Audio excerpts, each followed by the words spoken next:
Ugo Humbert just took out Carlos Alcaraz at the Paris Masters 1000 tournament, and he played an incredible match, but I did notice some quirkiness around his serve. And one of the weird things that he was doing was standing very close to the doubles alley when he was serving, and you only see this from lefties. Manarino is another player who likes to stand further away from the center hash mark. So, is this something that you should copy? Because obviously you're going to get better angles. You're going to be able to hit the ball shorter into the box the further you stand away from the middle of the court. Now, obviously you're exposing a tremendous amount of court on that side. But the big difference between righties and lefties is that when a lefty serves out wide to a righty from the ad side, it's going to go towards the righty's backhand. On the other hand, when a right-handed player serves to the do side to another right-handed player, it would make absolutely no sense to stand that far over, because that ball that's going off the court is going right into the opponent's forehand. So it would possibly make sense against a lefty.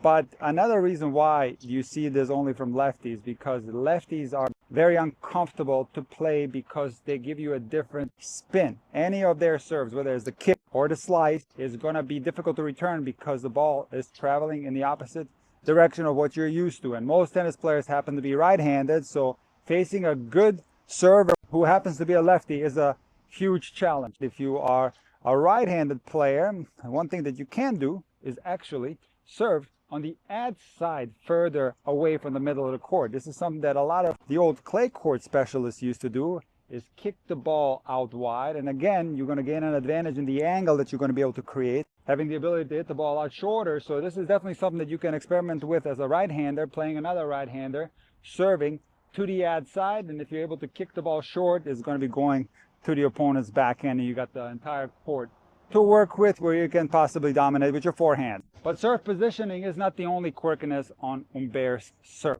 He has a rhythm in which he ends up serving with a racket drop leak. And for you guys that don't know what a racket drop leak is, it is a situation where the racket starts dropping prior to the body unloading. This is something that you see commonly on the WTA Tour, but you rarely, if ever, see this on the ATP Tour. Now, despite a racket drop leak, Humbert has one of the best serves in the world.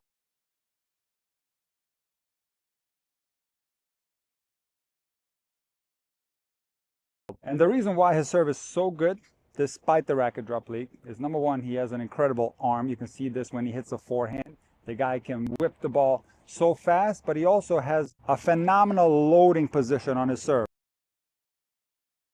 So let me show you what his serve looks like. Humbert has a wide separation in his feet, and when he starts going up with the toss arm and the racket arm simultaneously, once the racket arm starts going up, he's already turned towards the back fence. Now, he doesn't serve with a platform stance. The racket arm will continue to go up, and when the hand is at the level of his head, it is then when he begins to transfer that back foot up to the front foot. Now, herein lies the issue with the racket drop leak, is that Humbert doesn't stop his racket.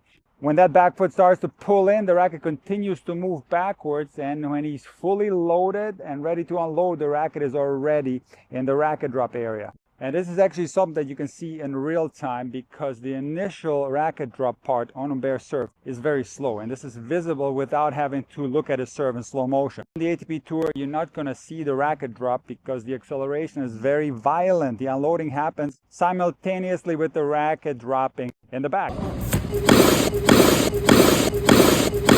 Now, like I already said, despite this small racket drop leak, Humbert has an unbelievable loading position. So not only is his chest turned towards the back fence, he's got the left elbow far behind his body. This is somewhat reminiscent of Pete Sampras. He also has his butt slightly turned towards the other side of the court. This is reminiscent of Ben Shelton. If you take a look at Humbert's feet, they're slightly pointing backwards. So he has an extremely aggressive loading position on the serve. And when he undoes this extreme loading position, he gets a tremendous amount of help from his body when he straightens it and rotates into the contact. Now, the big advantage Humbert has is the fact that he's lefty, and he also has variety. So when a lefty has the ability to slice the serve and to kick it and also to flatten it out, he becomes very difficult to break. Now, here comes the logical question. Can Humbert serve be better if he improved his small racket drop leak? It absolutely can.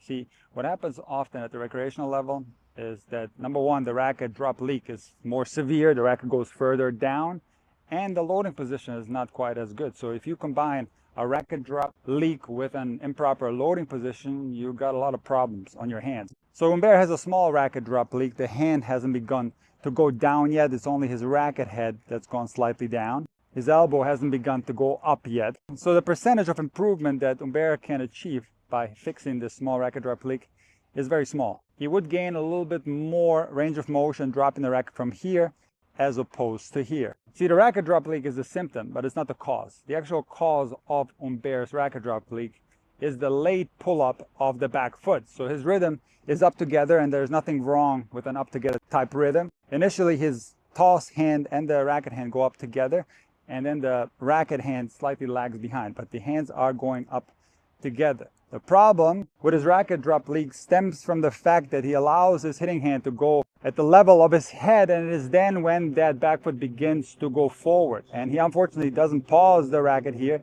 He has a continuous motion where the racket continues to go back as he's pulling the back foot up, so that when he finally is fully loaded and ready to unload, the racket is already in the racket drop zone. So if you happen to have a racket drop leak, it is definitely worth fixing it, but most importantly, finding the actual cause. And most of the time, it's going to be found in the rhythm of your serve.